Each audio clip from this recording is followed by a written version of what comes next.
जय हिंद साथियों, एक बार फिर से स्वागत है आप सभी का आपके अपने यूट्यूब चैनल पर।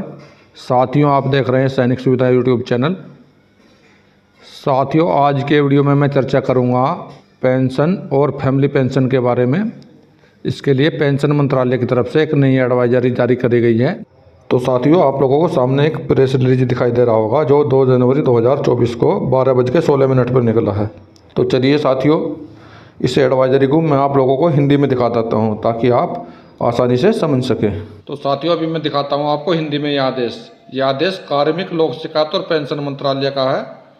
जैसे कि इसका हेडिंग देख पा रहे हैं आप, महिला सशक्तिकरण नीति का पालन करते हुए पेंशन और पेंशनभोगी कल्याण विभाग ने CCS पेंशन नियम 2021 में संशोधन किया, जिससे महिला कर्मचारी अपने 30 से पहले बच्चों को पारिवारिक पेंशन के लिए नामांकित करने की अनुमति मिल गई है।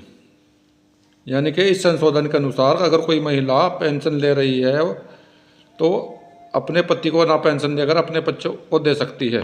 और ये आदेश 2 जनवरी 2024 को 12:16 पर प्रेस रिलीज दिल्ली द्वारा जारी किया गया है। तो पहले CCS पेंशन नियम 2021 के नियम 50 के उपनियम 8 और 9 के प्रावधानों के अनुसार यदि कोई मृत सरकारी कर्मचारी या पेंशन भोगी का जीवन साथी जीवित है तो सबसे पहले पारिवारिक पेंशन उसको दी जाती थी, और मृत कर्मचारी या पेंशन भोगी का पति पारिवारिक पेंशन के लिए अयोग्य हो जाने पर उसके बाद में उसके बच्चों को उसकी पेंशन दी जाती थी। अगर वो बच्चे भी पात्र नहीं है, बच्चे नहीं है, तो उसके बाद में अन्य सदस्य की बारी आती थी, वो पात्र उसके बनते थे।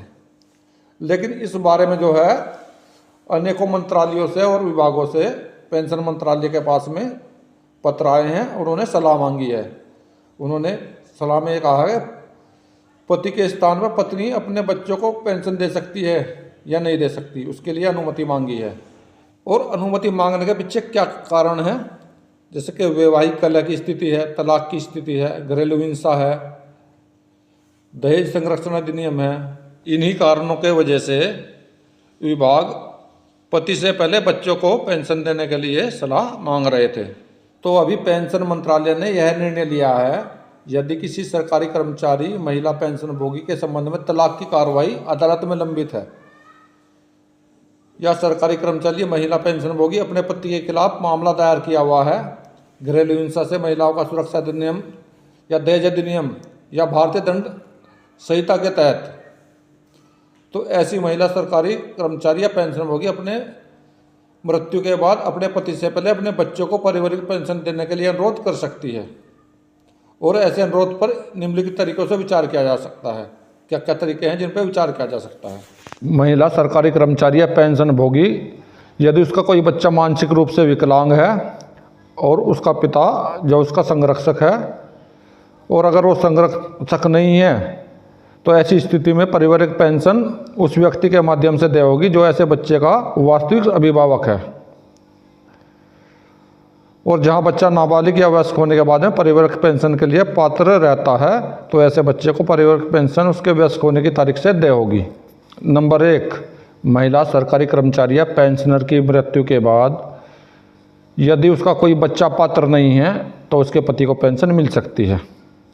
नंबर 3, जहां मृत महिला सरकारी कर्मचारी या पेंशन भोगी के पास उसका पति है और उसके बच्चे हैं और जो वयस्क हो गए हैं लेकिन पारिवारिक पेंशन के लिए पात्र हैं, तो पारिवारिक पेंशन ऐसे बच्चों को मिलेगी।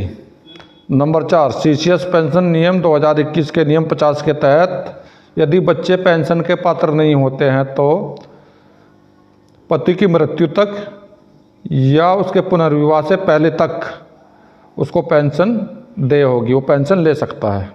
तो साथियों, इस नए पेंशन संशोधित नियम की मुख्य बातें मैं आप लोगों को एक बार फिर से बता देना चाहता हूं जो महिला कर्मचारी पेंशन भोगी पर लागू होती हैं। सबसे पहले तो यदि किसी महिला का अपने पति के साथ तलाक का केस अदालत में चल रहा है या दहेज का केस चल रहा है, तो वह महिला अपने पति को पेंशन ना देकर अपने बच्चों को सीधी अपनी पेंशन का अनुरोध कर सकती है, भले ही उसका पति जीवित हो। ये इसकी सबसे मुख्य बात है।